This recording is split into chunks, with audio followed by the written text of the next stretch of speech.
জ্বালানি তেলের মজুদ ঠেকাতে বিজিবি মোতায়েন, পেট্রোল পাম্পগুলো তদারকিতে ট্যাগ অফিসার নিয়োগের সিদ্ধান্ত। সংসদের প্রথম অধিবেশনে শব্দযন্ত্রে গোলযোগের ঘটনা তদন্তে কমিটি, ৩ এপ্রিলের মধ্যে প্রতিবেদন দেওয়ার নির্দেশ। পুলিশকে আগের পোশাকে ফেরাতে আলোচনা করে সিদ্ধান্ত, আইনের চোখে সবাই সমান, নীতি প্রয়োগই সরকারের লক্ষ্য। ভিয়েতনামে আলু রপ্তানির অনুমতি পেল বাংলাদেশ, প্রান্তিক কৃষকদের সরাসরি উপকৃত হওয়ার আশা।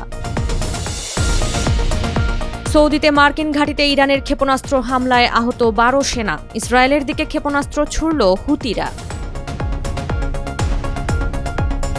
স্বাগত জানাচ্ছি দ্য বিজনেস স্ট্যান্ডার্ড এর নিয়মিত আয়োজন টিভিএস রাত ৮টার সংবাদে। সঙ্গে আছি তামান্না খন্দকার।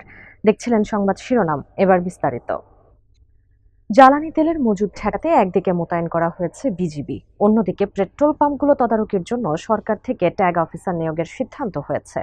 মধ্যপ্রাচ্যে যুদ্ধের কারণে জ্বালানি সংকট দেখা দেওয়ায় জ্বালানি ব্যবস্থাপনা কার্যক্রম তদারকি ও সমন্বয়ের লক্ষ্যে এ সিদ্ধান্ত হয়েছে বলে জ্বালানি ও খনিজ সম্পদ বিভাগ ২৮ মার্চ এক সংবাদ বিজ্ঞপ্তিতে জানিয়েছে। ইরানের ওপর ইসরায়েল ও যুক্তরাষ্ট্রের হামলার পর তেল সমৃদ্ধ মধ্যপ্রাচ্যে ১ মাস ধরে যুদ্ধ চলছে। তাতে বিশ্বের জ্বালানি বাজার অস্থির হয়ে পড়েছে। বাংলাদেশেও সংকট দেখা দিয়েছে। কেনার চাপ বেড়ে যাওয়ায় পেট্রোল পাম্পগুলোয় প্রতিদিন দীর্ঘ লাইন দেখা দিয়েছে। অনেক পাম্পে তেল মিলছে না। এর মধ্যে বিভিন্ন স্থানে তেল মজুতের ঘটনা ধরা পড়ার প্রেক্ষাপটে শুক্রবার জ্বালানি ও খনিজ সম্পদ বিভাগের এক অনলাইন সভায় ট্যাগ অফিসার নিয়োগের সিদ্ধান্ত হয়। এদিকে বিজিবির এক সংবাদ বিজ্ঞপ্তিতে জানানো হয়েছে, জ্বালানি তেল মজুদ ঠেকাতে দেশের ৯টি জেলায় ১৯টি ডিপোতে বাহিনীর সদস্য মোতায়েন করা হয়েছে। অন্য এক বার্তায় জ্বালানি ও খনিজ সম্পদ বিভাগ দেশে জ্বালানি তেলের মজুদ ও সরবরাহ সম্পূর্ণ স্বাভাবিক আছে দাবি করে আতঙ্কিত হয়ে অতিরিক্ত না কেনার আহ্বান জানিয়েছে। ত্রয়োদশ জাতীয় সংসদের প্রথম অধিবেশনে শব্দযন্ত্রে গোলযোগের ঘটনা তদন্তে কমিটি গঠন করা হয়েছে। ওই ঘটনায় সাবোটাজ ছিল কিনা তা তদন্ত করে ৩ এপ্রিলের মধ্যে কমিটিকে প্রতিবেদন দিতে বলা হয়েছে। পাশাপাশি শব্দযন্ত্রের সমস্যা সমাধানে কি করা যায় সে বিষয়েও সুপারিশ দেবে কমিটি। ২৮ মার্চ ত্রয়োদশ জাতীয় সংসদের সংসদ কমিটির বৈঠকে সিদ্ধান্ত হয়। ১২ মার্চ থেকে ত্রয়োদশ সংসদের প্রথম অধিবেশন শুরু হয়। প্রথম দিনই শব্দযন্ত্রের বিভ্রাটের কারণে অধিবেশন কিছু সময় বন্ধ রাখতে হয়। পরদিনের বৈঠকেও হেডফোন ও সাউন্ড সিস্টেম নিয়ে ক্ষোভ প্রকাশ করেন বিরোধী দলীয় একজন সদস্য। সংসদ কমিটির বৈঠক শেষে চিফ হুইপ সাংবাদিকদের বলেন, তারা ধারণা করেন এখানে একটা সাবোটাজ হয়েছে। ওই ঘটনা তদন্ত করার জন্য সংসদের নিরাপত্তা ব্যবস্থা দেখভাল করার দায়িত্বে থাকা সংস্থার নেতৃত্বে একটি কমিটি গঠন করা হয়েছে।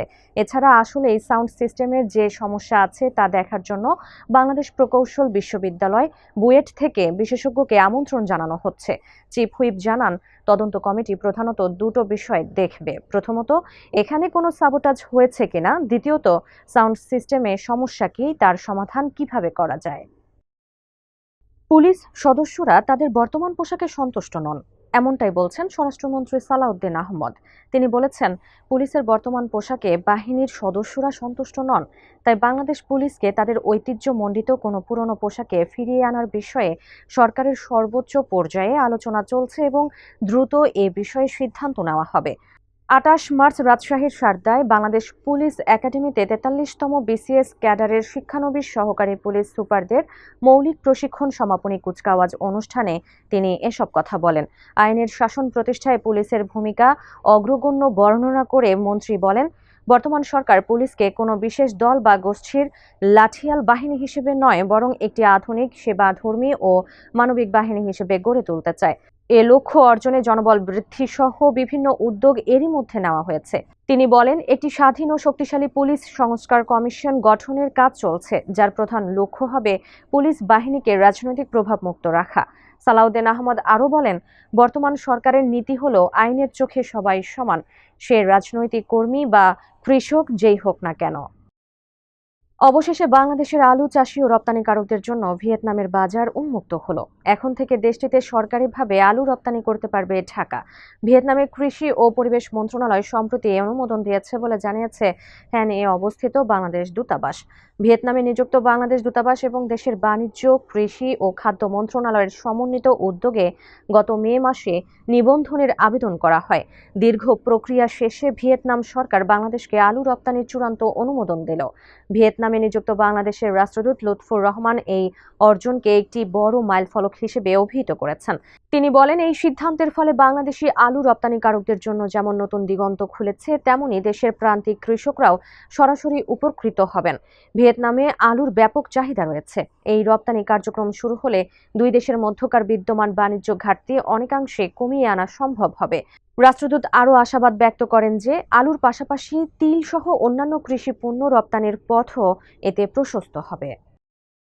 সৌদি আরবে প্রিন্স সুলতান বিমান ঘাঁটিতে ইরানের সামরিক হামলায় 12 মার্কিন সেনা আহত হয়েছে।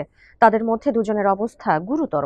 শুক্রবার বার্তা সংস্থা রয়টার্সকে এমনটাই বলেছেন এক মার্কিন কর্মকর্তা। 28 ফেব্রুয়ারি ইরানে যুক্তরাষ্ট্র ইসরায়েলের হামলা শুরু হওয়ার পর তেহরান ও ইসরায়েলের পাশাপাশি মধ্যপ্রাচ্যের বিভিন্ন দেশে অবস্থিত মার্কিন ঘাঁটি ও বিভিন্ন স্থাপনায় পাল্টা হামলায় নামে। এসব হামলায় এরই মধ্যে 3 শতাধিক মার্কিন সেনার আহত হওয়ার খবর মিলেছে। রয়টার্স বলছে, যুদ্ধে এখন পর্যন্ত 13 মার্কিন সেনা নিহত হয়েছে। এদিকে ইরানে যুক্তরাষ্ট্র ইসরায়েলের যুদ্ধ শুরুর 1 মাসের মাথায় প্রথমবার ইসরায়েলি ভূখণ্ড লক্ষ্য করে ক্ষেপণাস্ত্র ছুড়ল ইয়েমেনের হুতিরা। তেহরান ঘনিষ্ঠ এক শিয়া সশস্ত্র গোষ্ঠীকে শনিবার জানায়, তারা দখলকৃত পশ্চিম তীরে দক্ষিণে অবস্থিত সামরিক স্থাপনা লক্ষ্য করে একাধিক ব্যালিস্টিক ক্ষেপণাস্ত্র ছুড়েছে। আল জাজিরা বলছে, ইসরায়েল এর আগে ইয়েমেন থেকে একটি ক্ষেপণাস্ত্র ছোড়ার খবর দিয়েছিল। দর্শক, এই ছিল টিভিএস রাত 8টার সংবাদে। এতক্ষণ সাথে থাকার জন্য ধন্যবাদ সবাইকে।